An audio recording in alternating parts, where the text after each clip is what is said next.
महाराष्ट्र का एक छोटा सा गांव था, देवगढ़। वहां लगभग हर समय बारिश होती रहती थी। गलियां कीचड़ से भरी रहती थीं और शाम होते ही पूरा गांव सुनसान हो जाता था।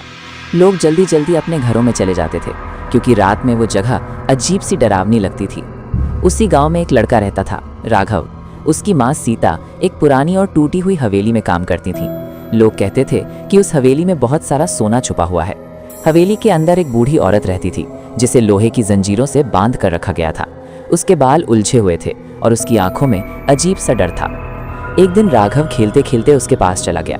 अचानक बूढ़ी औरत उठ बैठी और भारी आवाज में बोली, उसे खाना दो, उसे भूख लगी है। राघव डर के मारे पीछे हट गया। तभी उसकी माँ दौड़ती हुई आई और उसे पकड़कर बाहर ले गई। उसी रात सीता ने फैसला किया कि वे ये गांव छोड़ देंगे और वे शहर चले गए। साल बीत गए, राघव बड़ा हो गया, लेकिन उनकी हालत नहीं बदली। वे एक छोटे से किराए के कमरे में रहते थे। बरसात में छत टपकती थी। माँ अक्सर बीमार रहती थी। पैसे हमेशा कम पड़ जाते थे। लोग राघव को ताने मारते थे, तू कुछ नहीं कर पाएगा, गरीब ही रहेगा। ये बातें उसके दिल को चोट पहुंचाती थीं।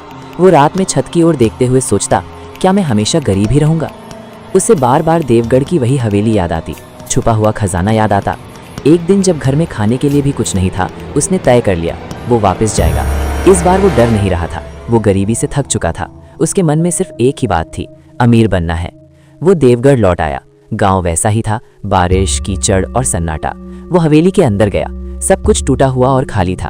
उसे नीचे जाने का एक छुपा रास्ता मिल गया। वो धीरे धीरे सीढ़ियां उतरकर अंधेरे तहखाने में पहुंचा। नीचे एक बड़ा कमरा था। कमरे के बीच में एक डरावना राक्षस बैठा था। उसका शरीर गंदा और सड़ा हुआ था। उसकी आंखें नहीं थीं, सिर्फ काले गड्ढे थे। उसके आसपास सोने के सिक्के बिखरे पड़े थे। राघव को बूढ़ी औरत की बात याद आई, उसे खाना दो, उसे भूख लगी है। राघव ने रोटी आगे फेंकी। राक्षस रोटी खाने लगा। राघव ने जल्दी से एक सोने का सिक्का उठा लिया। कुछ नहीं हुआ। वो बाहर निकल आया। अगली बार उसने 2 सिक्के उठाए, फिर 3। धीरे धीरे वो बहुत अमीर हो गया।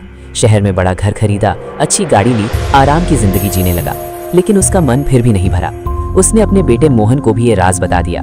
उसने कहा, डरना मत, बस ज्यादा लालच मत करना। एक दिन राघव ने सोचा, आज ज्यादा सोना ले लेता हूँ। वो फिर तहखाने में गया। रोटी रखी, राक्षस खाने लगा। राघव ने एक साथ कई सिक्के उठाने की कोशिश की। अचानक राक्षस रुक गया। उसने धीरे धीरे अपना सिर उठाया। तहखाने में एक जोरदार डरावनी आवाज गूंज उठी। राक्षस गुस्से में राघव की तरफ बढ़ा। राघव समझ गया कि उसने बड़ी गलती कर दी है। उसने बेटे से चिल्लाकर कहा, भागो। मोहन सीढ़ियों की तरफ दौड़ा और बाहर निकल गया। राघव ने खुद को रोटी और अनाज से ढक लिया ताकि राक्षस उसका पीछा करे। अंधेरे में चीख की आवाज गूंजी, फिर सब शांत हो गया। मोहन बच गया, लेकिन उसने उस हवेली की तरफ कभी वापस नहीं देखा। देवगढ़ में आज भी बारिश होती है। हवेली आज भी खड़ी है। लोग कहते हैं कि वहां नीचे अब भी कोई ताकत बैठी है।